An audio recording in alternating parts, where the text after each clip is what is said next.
What is up, fellow benchwarmers? It's week 13, Judgment Day, and this is your daily Fantasy Quickie.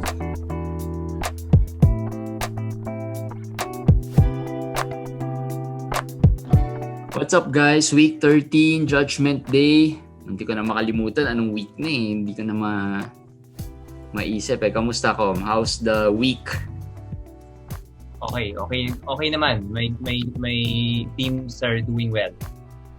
Yun nga, kinukwento ko kay Com yung FBW leagues namin. There are 3 leagues na naka-move up na ako to the playoff position in all 3. Kaya masaya ako. Although yung league namin ni Com, medyo malas eh. I lost LeBron. So, hindi ko alam kung... Pero, ang good news naman doon, maglalaro na si Drummond. So, I have Drummond there. So, at least medyo na-compensate. Ako, gusto kong bumaba pa si Jeremy. Gusto ko nga yung mga nasa 8, 7, 8, 9. Yan, maglaban-laban eh. Tapos parang 6 yata ako or 5th eh. Ay, mataas ka pala eh. Top 8 naman tayo dun eh. So, top 8. So ako, 14th ako dun. Ngayon, nasa 11. Pero malayo. Pero masaya na ako na hindi na ako kulelat. Masaya na ako. Kasi si Jeremy, very busy yan. Kita nyo, nagbuhat pa yan kanina. Nagbuhat pa kasi alam nyo, ECQ tayo. Walang pumasok sa office ni Jeremy. Nagbuhat yan. Hindi pumasok yung bodegero na. Pero ready pa rin always. Diba? Ano tayo, versatile tayo. Diba? Naayos pa rin. Oo. Tsaka tuloy-tuloy pa rin tayo kahit ganyan. Daily recording pa rin. Kakaibang daily fantasy quickie. We changed the format a bit. Since konti lang naman yung games, so we'll try something different. In this quickie, we'll not talk about risers and we'll talk about some of the questions that may be lingering in your minds, diba, for every game. Pero before that, let's head on to storylines muna. Meron pa rin tayong storylines. The least important storyline is Austin Rivers was waived and reportedly will be signing with Milwaukee. Yes. Tama, diba? Yun yung plan. Yes. Yun ang plan. And I mentioned it to you, di ba, na parang there's a hole in Milwaukee's bench nung nawala si DJ Augustin, di ba? Yeah.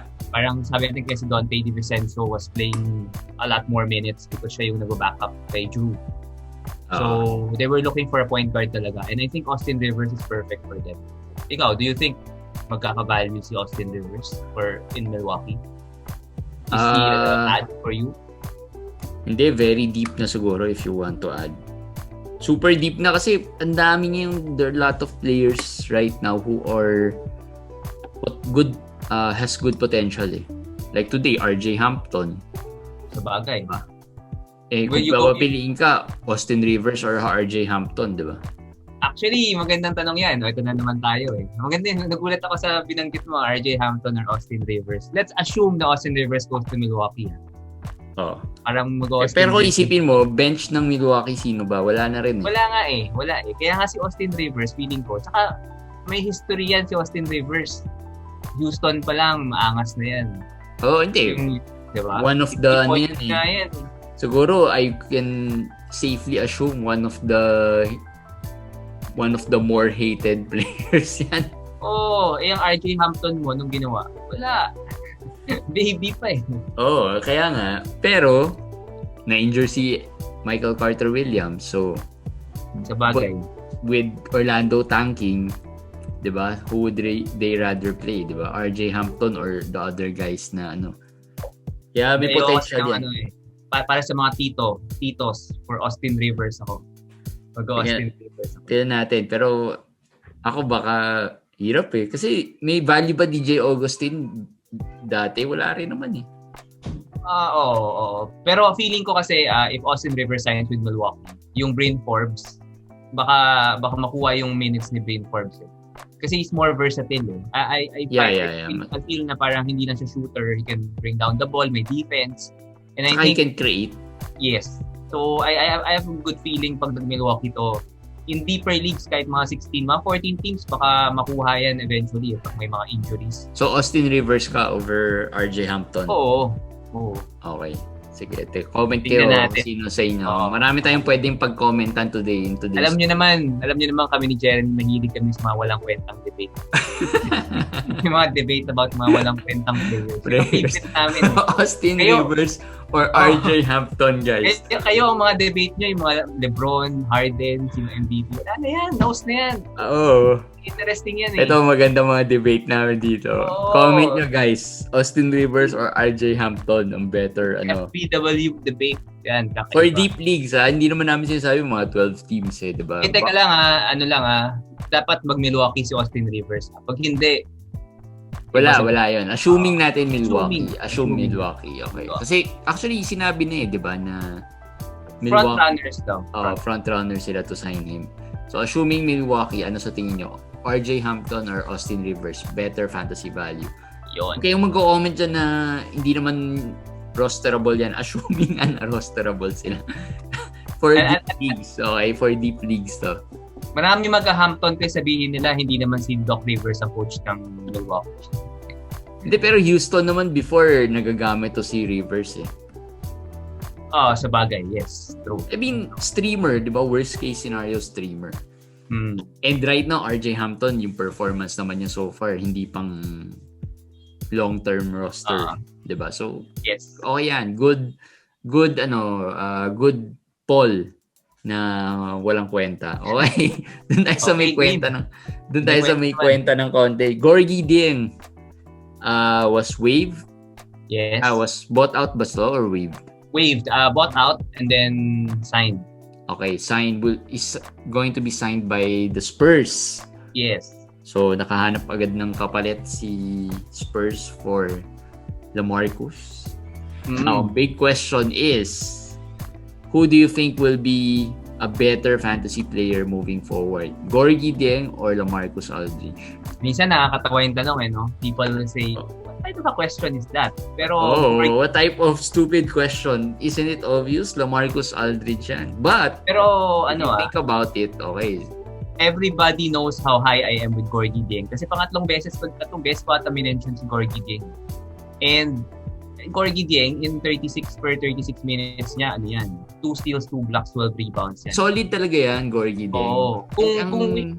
When we were so high on Gafford, ito mas high pa tayo kasi ganoon ang stats nga niya per 36 minutes. Ang question ko sa'yo, do you think na magkakaroon siya ng 20 minutes man lang sa San Antonio? Ilan ba nilalaro ni Eubanks ngayon? Wala si Eubanks. Minsan kasi si Rudy Gay ang nag-backup point, Ito yung hindi ko magets Gorgie Dieng, every time he plays, solid stats, good fantasy numbers. Pero in every team that he's been with, he hasn't played as much. That's true. Diba? So parang yun yung kaya medyo mahirap to Mukhang walang... Marcus ka? Hindi. Actually. Baka Dieng ako. Dieng ka? Ako rin. I'll take my chances with Dieng.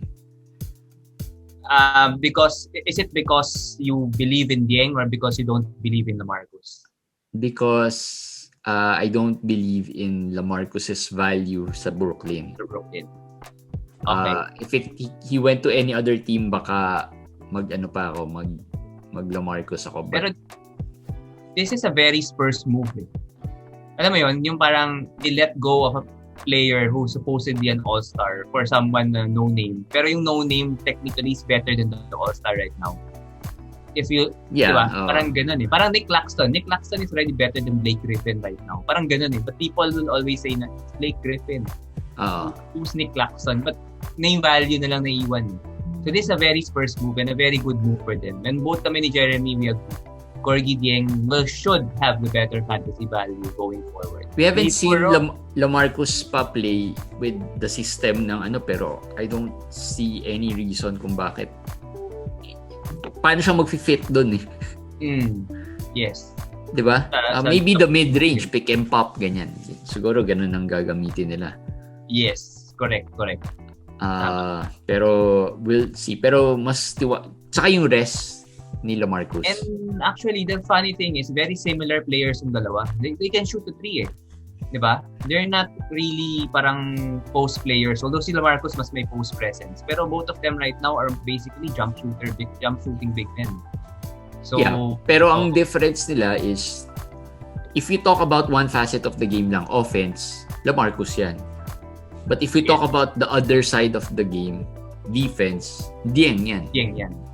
So, which would you rather prioritize, diba? And if we talk about offense, Brooklyn has a lot.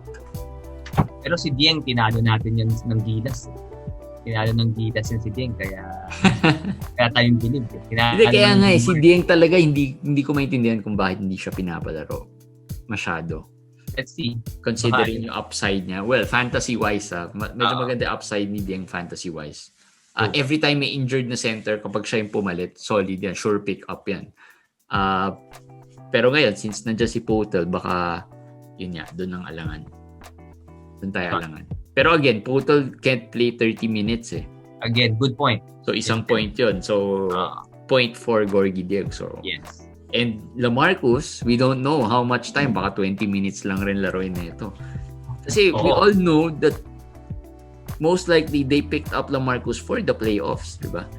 It's really not for the regular season.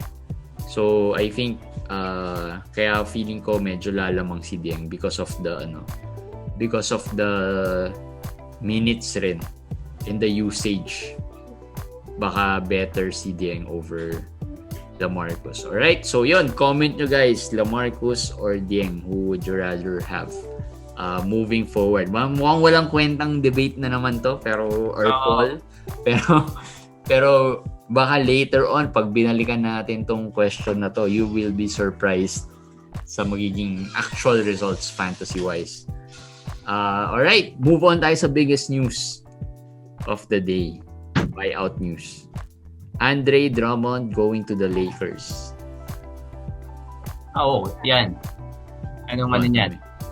Sabi nga nila may AD1 na and AD2. Oo nga, AD1 and AD2. Ano bang tanong natin dyan? Ang tanong ko sa'yo, with AD coming back, do you think, better si Drummond than AD going forward? Actually, mahirap na tanong yan. Kasi, so ang question is, would Drummond be better than AD, Anthony Davis, moving forward in fantasy terms? All aspects of fantasy, plus the rest, and alam naman natin, baka i-preserve pa rin si AD. Si AD1. I think... Yun yung pinaka-concern ko with AD1. Oo. Ikaw, ano masagot mo doon? For consistency purposes, I'll go with Drummond. Drummond ka? Okay. Ako, I still feel na with LeBron not coming back anytime soon, I feel na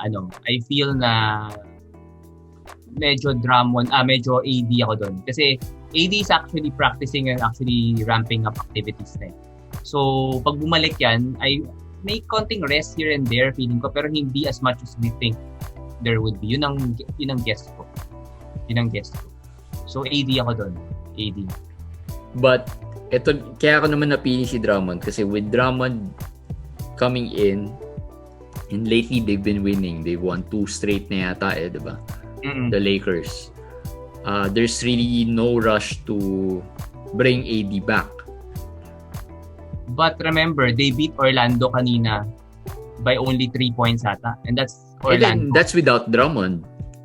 Well, let's see.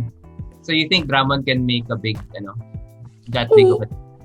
Well, feeling ko, yes. I mean, fantasy-wise, he's probably going to be a stud there. Kasi wala nang iba Diba? If you talk about fantasy-wise, wala na. And if they keep on winning, diba? Feeling ko testingin muna nila with Drummond. Sige, can we win? And then, si AD, although he's practicing, yun nga, mas malilimit ngayon yung time niya. If the Lakers are winning. Again, the Lakers don't care which place they get into the playoffs. Basta they can get into the playoffs. Feeling ko wala silang pakialam. Where? Correct. What position they'll be in. So, I think Drummond.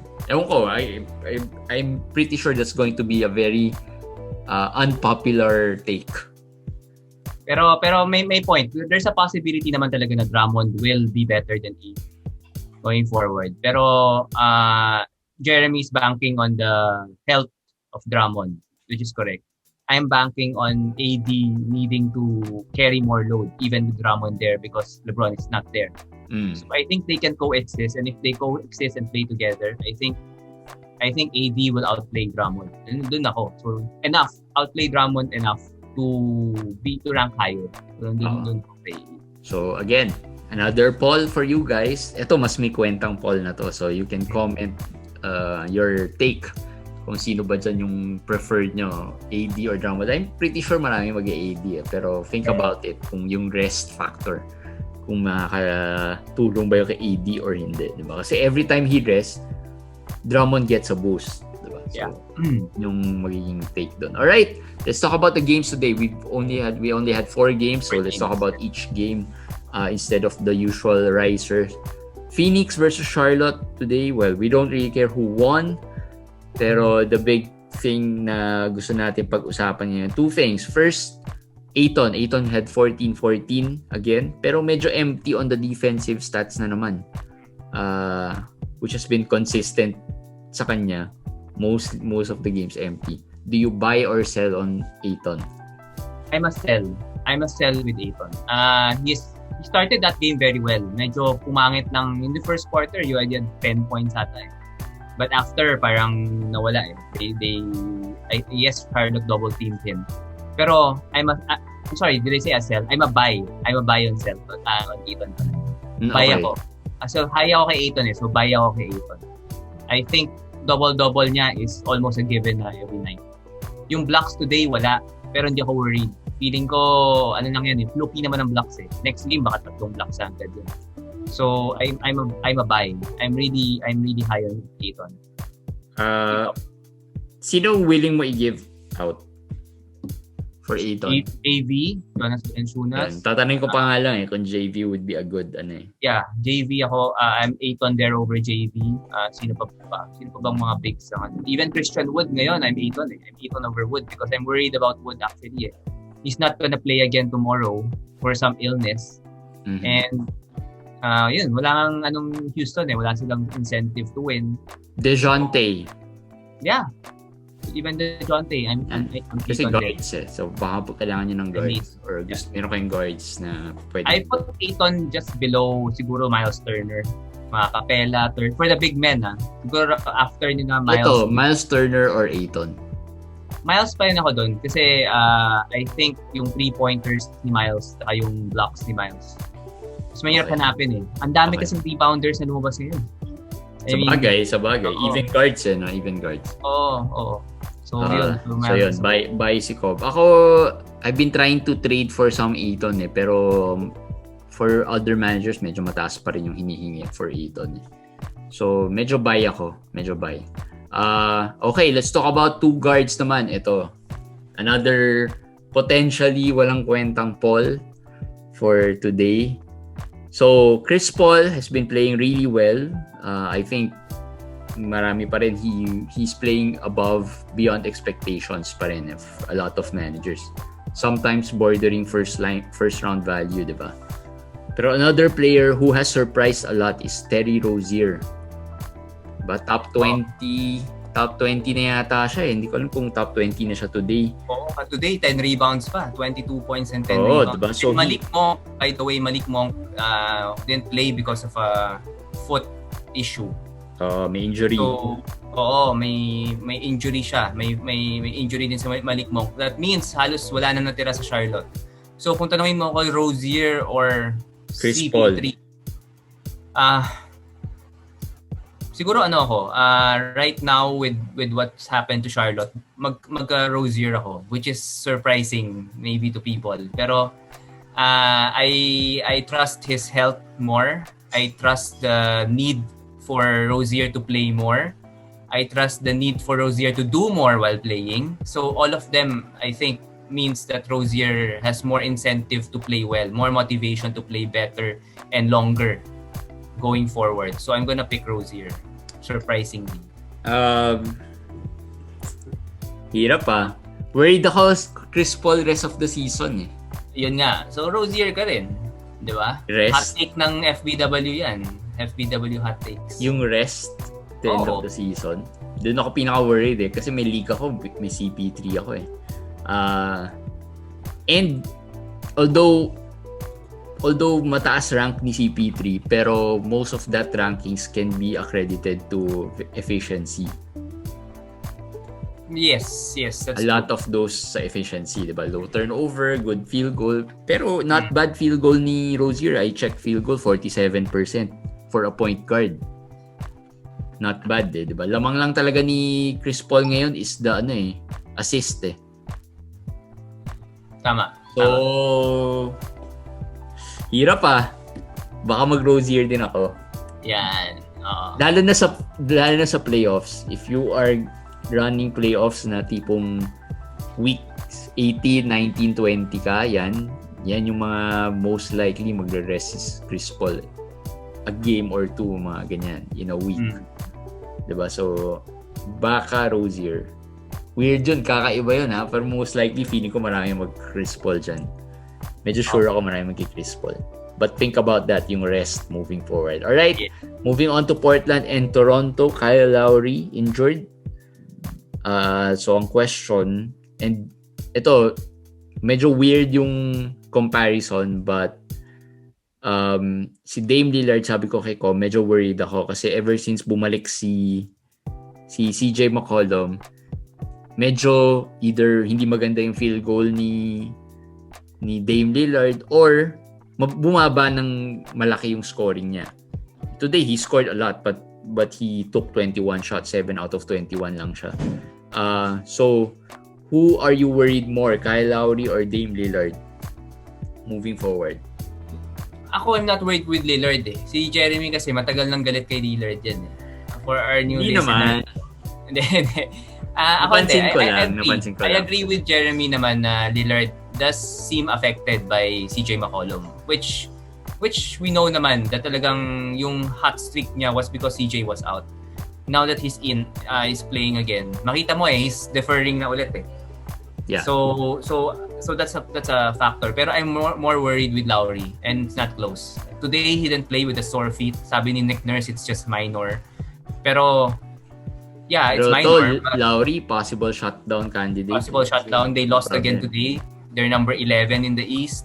11 or 12 na nga. And then rest here and there for Lowry. Baka daw back-to-backs hindi na maglaro si Lowry. So I'm worried more with Lowry. Yeah. Kahit naman worried ako kay Lillard, I'm still worried about Lowry. Pero I think there's something to worry about kay Lillard. Yung production lang niya. Kasi top 4 siya ngayon So I don't think that will hold with CJ McCollum back. Agree. That I agree. Hindi ma-hold yung top 4 with the way CJ is playing also. CJ seems init pa rin Oo. Plus Nurkic is back. Ang advantage naman ni Lillard ngayon, yung assist niya tumaas. Scoring niya bumaba, assist niya tumaas. So I guess na rin. Not bad na rin, not bad trade-off. Alright, the next game we want to talk about are the Hawks. Meron ka bang mga for the 2 games, mga waiver wire specials? Sa Charlotte, walang Trent Walang Trent, wala si Malik Monk. So, I think ang in-expect ko si Brad Wanamaker pero hindi siya pinalaro 3 minutes lang. So, si Cody Martin, siyang kumuha ng most minutes off the bench for the guard spot. So, 26 minutes si Cody Martin with couple of steals, assists, and blocks. So, siyang mukhang magbe-benefit dyan. Pero sa Milwaukee, Phoenix, si Torrey Craig. Medyo favorite talaga ni Monty Williams and he's been giving him 20 plus minutes din. Although hindi high upside tong player na to. Yeah. Defensive player lang. Pero for me, kung tie ball lang rin ang kalaban, di ba? Some people are high on tie ball. Parang ganun din to si Torrey Craig. And possibly more stats pa. So itong more dalawa. More offense. Tie ball kasi halos wala talagang offense Yeah, yan dalawa lang for these 2 games. Wala ka. Alright, let's move on to the Hawks and the Nuggets. Ang big question here, who would you rather have? Bogdanovic, Danilo Gallinari, or Aaron Gordon? Actually, Bogdan ako dyan. I will choose Bogdanovic over Aaron Gordon, over Danilo Gallinari. Although Bogdan did not play a good game. Because DeAndre Hunter, I'm scared of DeAndre Hunter's knee. He did not play again today. and is swollen daw. And I said, if he's not gonna play again 1 or 2 more games, baka drop nyo na. Kasi week 14 na nga, sabi ni Jeremy, tomorrow week 14 na. So, hintayin niyo pa ba yan, di ba? Medyo Gallinari ba? Yeah, si Bogdan. Si DeAndre Hunter. DeAndre Hunter. Oo, kaya ako nag-Bogdan kasi I think Bogdan starting, more opportunities. I think he's gonna plus ito pa, he's shooting guard, small forward, power forward eligible sa Yahoo. So versatile din. So okay din 'yun, 'di ba? Kaya ako over Aaron Gordon. Si Aaron Gordon naman yun nga baka masapawan siya sa Denver of all stats. Sa rebounds, Michael Porter is really getting a lot of rebounds. Sa assists, there's Jamal, there's Jokic, there's Facu off the bench. So medyo hindi maganda yung fantasy-wise not in real life. Fantasy-wise, medyo hindi maganda for Aaron Gordon. Hindi positive. So, important sa kanya the defensive stats. He'll play the role of Millsap Kung kaya. Wala naman siyang defensive stats talaga ang problem, si Millsap may defensive stats and the rebounding is there. Si Gordon may mga kaagaw siya plus defensive stats hindi pa consistent. So, I think monitor pero ako Gordon ako siguro. Gordon pa rin. More of Gordon pa rin. Pwede. Hoping ako na they can put him in there and contribute pa rin siya across the board. Kahit pa higher upside kasi si Gordon. Higher upside, yes. Higher upside. Okay, so yun, doon ako. Any waiver wire special here? Sa Denver, yun nga sinabi ko sa Denver, I think by the end, wala nang ibang player na rosterable except their first 5. And in Atlanta rin. Lakas kasi ng first 5 Malakas na yung first 5 tapos si Millsap na siguro yung 6th man. Pero hindi siya magiging consistent Yeah, pag hindi... Sa kabila naman, wala. I mean, si Huerter nga, pinapadrop na namin So, wala rin. Wala. Alright, so last game for today, the Lakers and the Magic. Marami nagtatanong dito. Of course, the Lakers pinag-usapan natin. New addition, Drummond. Marami nagtatanong dito, Otto Porter, should you trust Otto Porter? Is Otto Porter an ad? Naglaro siya today. Surprisingly, pinag-usapan natin before he might be bought out, pero today he played. So, do you think he should be a player you can trust moving forward with Orlando? With Orlando, I think if he stays in Orlando, yes. Even with Ross? Yeah, I think so.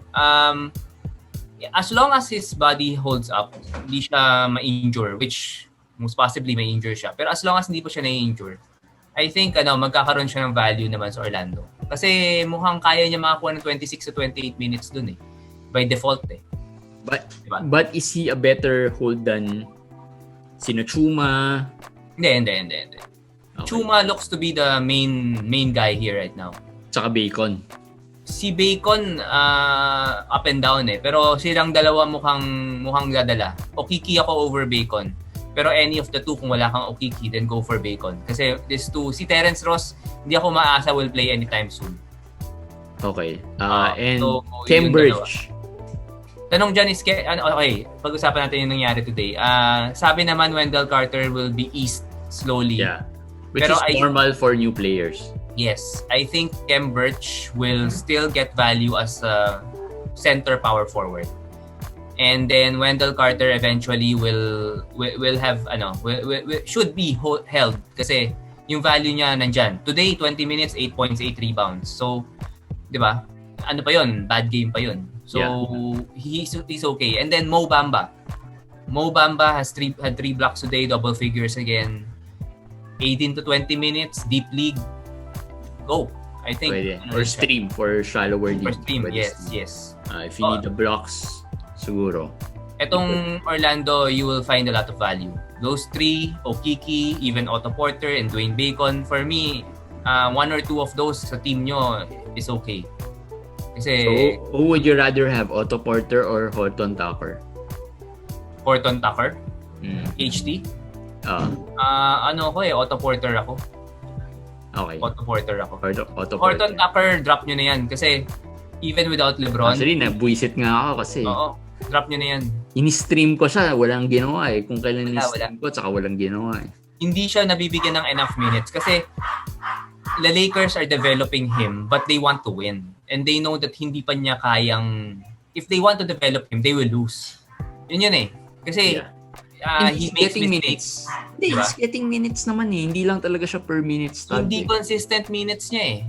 Like today, he had 18. Ayun yesterday, he had 30-something. Before that, 20 minutes na nga 22. Nasusundan ko kasi I own him din nga eh. And I dropped him already in both of my leagues kasi hindi consistent. And even without LeBron, hindi nila siya ibababad. Hindi nila siya bibigyan ng leeway to make mistakes kasi they're not tanking. So, you can move on from Taylor Horton. Si Kuzma siguro ang dapat. And very surprising nga yan. Bring up ko pa nga si Kuzma quickly eh. Very surprising si Kuzma. I mean, yes. He has been playing really well. And I can see him playing parang ano sila eh, who would you rather have, Kuzma or Michael Porter Jr.? Assuming walang LeBron moving forward. Michael Porter pa rin. Ako. Sige, Kuzma is okay without LeBron, pero his field goal... Kasi medyo nakikita ko yung similarities nila in the style of play and then rebounding, medyo maganda rin. Mas sana si Kuzma. Si Michael Porter mas offensively gifted. Yun Tapos, shoots the ball better. Way better than Kuzma. Mas maraming repertoire of moves si Michael Porter. Yeah. Okay. And si Kuzma purely shooter. And Drummond will affect Kuzma. A lot. Yun pa pala. Nawala sa isip ko yung Oo. Drummond will affect Kuzma a big deal. Actually, hindi siya maliit na bagay. Okay, so, pag-usapan natin quickly, effect ni Drummond on Harrell. For me, malaki rin. Isa pa yun. Malaki yung effect ni Drummond because I don't think they can play together. So diba? That's one, they can play. Hindi mo sa siguro nakikita maglaro sila together, di ba? Yeah, malabo. Malabo eh. So, but I think pinakakawawa si Harrell pag bumalik na si AD. Pag bumalik na si AD. Feeling ko with Drummond still, si Harrell may value. But they can't play together. They can play together, pero he's been 6-man naman and he can prove that he's proven na as a 6-man he can perform eh. Ang worry ko if bumalik si AD. If bumalik si AD, baka some of his minutes kukunin ni Drummond. Hindi. I don't think so. I think Drummond and AD will play together. For this regular season, at least. Exactly that's what they want eh. They want Drummond to do the dirty work eh. So si AD they will hide AD behind Drummond eh. Kumbaga Drummond, ikaw nang magbantay dito, ikaw nang mag-rebound, ikaw nang mag-challenge. AD diyan ka lang sa madaling matchup eh. So hindi nila siguro they will use Drummond the same way they used Dwight and Bale last year. Yes. Ganun yan. This regular season, ganun yung mangyayari dyan. So, in that way, parang si Drummond, si Dwight, si Harrell, pwede mong sabihin sino? Si Magee? Parang ganun eh. Hindi, parang ganun eh. So, parang... ganun yung idea. Pero baka rin hindi maging ganun. And what they will do is, si Gasol comes off the bench. May Gasol pa pala. He does the dirty work done as the center. And then si Harrell moves to the power forward. Yeah. That is also possible situation. Pero whatever happens, fantasy-wise, malaking impact kay Harrell. Yes. For sure. Malaking impact. So he's not a drop, pero malaking impact. Pero, loser. Kumbaga, looking back, ang iisipin nyo, you should have sold him before Drummond was signed. Which we advised, right? Oo, di ba? Nabanggit na rin naman natin kasi one of the big risers din yan before eh. Alright, so yun. That's it guys for Daily Fantasy Quickie. Humaba. It's a new, different format. We'll try to do some different formats every now and then para hindi pare-pareho or paulit-ulit, di ba? Kasi some of the big risers naman minsan paulit-ulit na eh. Di ba? So we'll try to change up the format a bit para medyo mag-iba rin naman yung feel nung quickie namin. So if you like it, like nyo sa YouTube or comment down below if you like it. And if you have other suggestions or feedback, we are open to those feedbacks and we'll try to implement them in our daily quickie. Alright? So yun, that's it for our daily fantasy quickie. Good luck on week 13. Ay, 40. Ano ba? 14. Week 14. Good luck on week 14 and we'll see you again tomorrow for another daily fantasy quickie. Bye guys.